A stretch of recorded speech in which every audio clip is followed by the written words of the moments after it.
Halo semua teman-teman, baik kita lanjutkan ya. Di pelajaran berikut ini kita akan belajar bagaimana caranya membalas chat ya kepada konsumen kita supaya cepat terjadinya closing ya, dan bagaimana caranya menjawab ketika dalam hal ini konsumen itu ngotot ya. Ini penting banget ya, dengan tujuan adalah supaya toko kita tetap dianggap profesional oleh konsumen.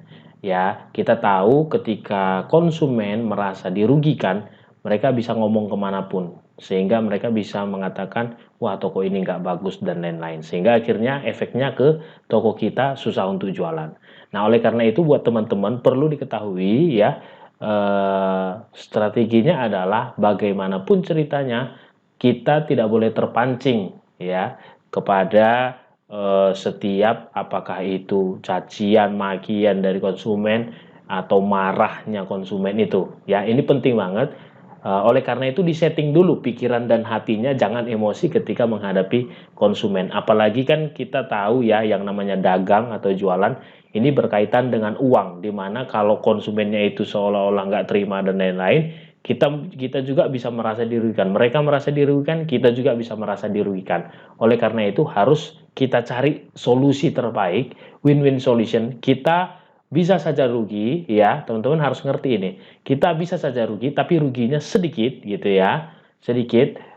Tapi konsumennya juga bisa ngerti, bisa paham. Nah, ini yang jauh lebih penting daripada kita ngotot ya pada prinsip kita bahwa kita nggak mau ganti, kita nggak mau retur atau segala macamnya. Ini penting banget. Nah, salah satu contohnya saya buat seperti ini. Langsung ada kasus.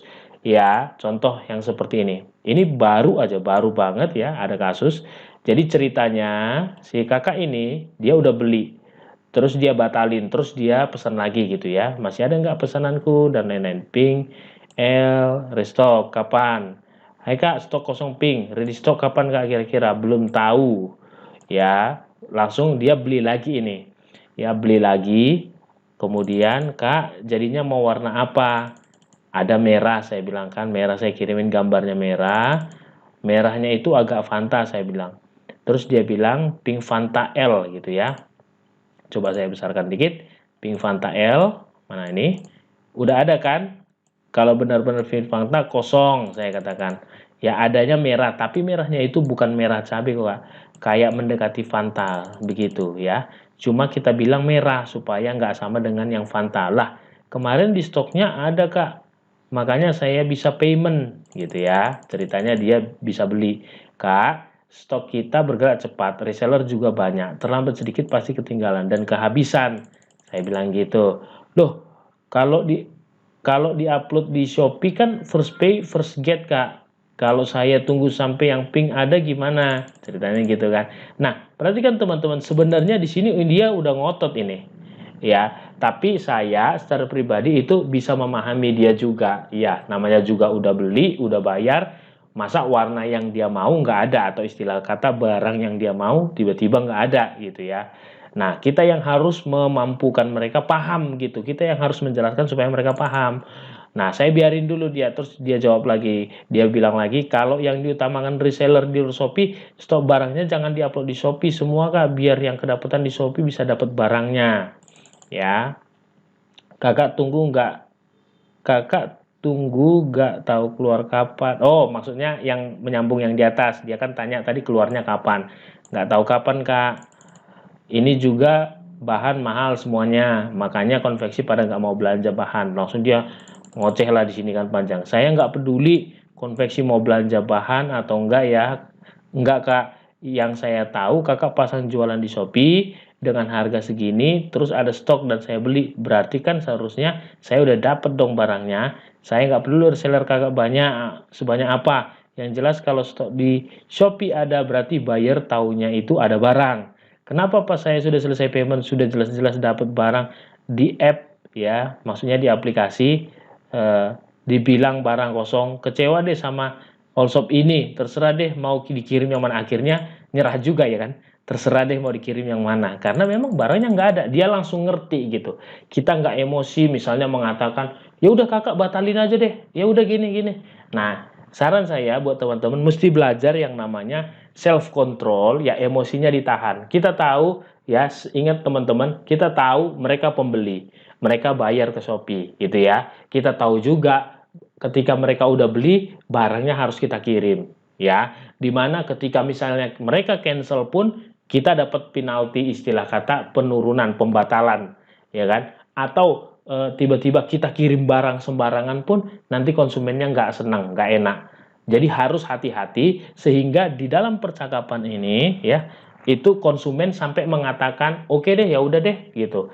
Dan sebetul-betulnya ada aja yang batal. Kayak saya juga ada aja yang batal. Saya nggak bisa bilang bahwa bahkan sehebat apapun orang marketingnya ya, orang yang jualannya nggak mungkin nggak pernah batal gitu ya. Tapi ada aja yang batal, tapi rasionya atau jumlahnya itu kecil. Kenapa? Karena kita berusaha untuk mendekati secara pribadi ya, secara ya dari hati ke hati, kita mampukan dia paham, Kak, barangnya itu memang cepat begini, habisnya begini. Nah, kadang-kadang saya malah telepon mereka. Nah, itu penting supaya mereka juga konsumen merasa di-cover atau dijelaskan secara baik-baik. Nah, terus kemudian saya bilang, "Baik, Kakak, kami segera kirim ya, Kakak. Maaf sebelumnya. Makasih banyak, Kakak." Nah, kayak gini. Ya, itu untuk solusi ya. Artinya untuk ketika ada orderan yang tidak sesuai, orangnya marah-marah, kira-kira gitu ya. Nah, lalu bagaimana untuk closing? Nah, beberapa chattingan dengan orang lain seperti ini, mana ya, misalnya tidak perlu lama chatting, tiba-tiba dia langsung kirim gitu ya. Artinya dia cepat ambil langsung bayar. Contohnya hari ini udah ada satu yang saya proses, siapa ya namanya? Sebentar saya cek dulu ya. Ini ada, dia cepet banget ya, cepet banget. Baju renang muslim, ini atas nama sebentar, Elvina. Oh, saya agak bingung nih. Misalnya, nah ini nggak perlu ya, dia langsung beli aja. Nah, ini juga sama. Kalau yang ada sih langsung ya. Sebentar ya. Oh, nah ini juga harus ada kebijakan dari kita ketika barangnya misalnya kosong nih. Misalnya, Kak, adanya biru tua ya, biru. Oh, ini bukan ya. Nah, pada prinsipnya adalah biasanya saya mengatakan seperti ini. Coba ya, saya buat settingannya di sini. Biasanya saya buat begini. Misalnya mereka datang, tanya, "Hai, apakah produk ini ada?" Biasanya kan gitu ya. Lalu biasanya saya mengatakan begini. Misalnya pagi Kak, ya, pagi Kakak. Ya, kita usahakan kita itu memang betul-betul seperti seorang pembeli melayani pembeli lah ya. Nah, penjual melayani pembeli. Nah, apa ya Kak? Biasanya mereka kalau dia tanya, "Hai, apakah produk ini ada?" Kita langsung jawab begini, komplit, komplit. Usahakan sekomplit mungkin. Pagi Kakak, barang yang Kakak tanyakan ada. Tapi misalnya kalau ada beneran ya ada, udah gitu. Langsung kita kasih tahu warnanya. Warnanya merah, biru, hijau, ya kan? Kakak mau warna apa? Jadi mereka langsung ditodong, kita kasih todongan. Ini ada punya kita, Kak. Kakak mau pilih yang mana gitu. Jangan dibiarin aja gitu, istilah Kakak. Ada, Kak. Langsung gitu aja, diem. Habis itu nggak balas. Nah, jangan begitu. Ya, komplit. Usahakan sekomplit mungkin jawab mereka. Ya, pagi Kak, barang yang Kak tanyakan ada. Warnanya merah, biru, hijau. Kakak mau warna apa? Gitu. Kalau ada ukuran dan ukuran apa? Gitu ya. Nanti mereka misalnya jawab, misalnya saya mau warna merah, ukuran M gitu. Langsung jawabnya gini, baik Kakak. Ya. Biasanya saya langsung buat gini, stok kita terbatas ya. Siapa yang bayar duluan, dia yang dapat pertama. Seperti itu. Ya, biasanya secara psikologi kalau mereka memang butuh barangnya, mereka langsung cepat bayar. Di sini langsung closing ini. Closing. Mereka biasanya langsung mengatakan, "Oke, Kak. Ya. Saya segera check out." Ini sering banget terjadi yang seperti ini. Ya, Karena apa? Karena habitnya orang Indonesia atau image-nya orang Indonesia itu, ya, memang kegemarannya orang Indonesia itu sebelum beli itu, ya mereka tanya dulu, dipastikan dulu barangnya. Di sisi lain, ya, kalau teman-teman lihat produk saya, misalnya yang best seller ini ya, nah ini kan best seller. Nah, teman-teman bisa lihat di sini, ini sebenarnya di deskripsinya saya juga udah lakukan seperti ini. Ada tulisan perhatian, semua produk harus ditanyakan terlebih dahulu baik stok maupun ukurannya, ya. Itu dia. Jadi mereka rata-rata itu bertanya dulu sebelum beli. Nah, ketika mereka bertanya dengan jawaban seperti ini tingkat closingnya udah pasti di atas 90%. Jadi, teman-teman, ya, survei juga membuktikan ada 6 kali lebih, ya, 6 kali lebih cepat orang membeli ketika mereka chatting duluan. Saya ulangi ya, lebih cepat 6 kali, ya, 6 kali lebih cepat daripada yang biasa saja orang tidak chatting dulu dengan yang chatting dulu. Artinya besar kemungkinan ketika mereka chatting bertanya produk kita dan kita jawabnya dengan baik, ya, komplit gitu ya, baik banget, itu pasti closingnya itu tinggi. Sudah? Jadi teman-teman di sini harus mulai ya belajar untuk menjawab konsumen secara baik. Oke? Jadi istilahnya nge-branding dulu bahwa oh produk kita ini cara jawabnya begini. Sip?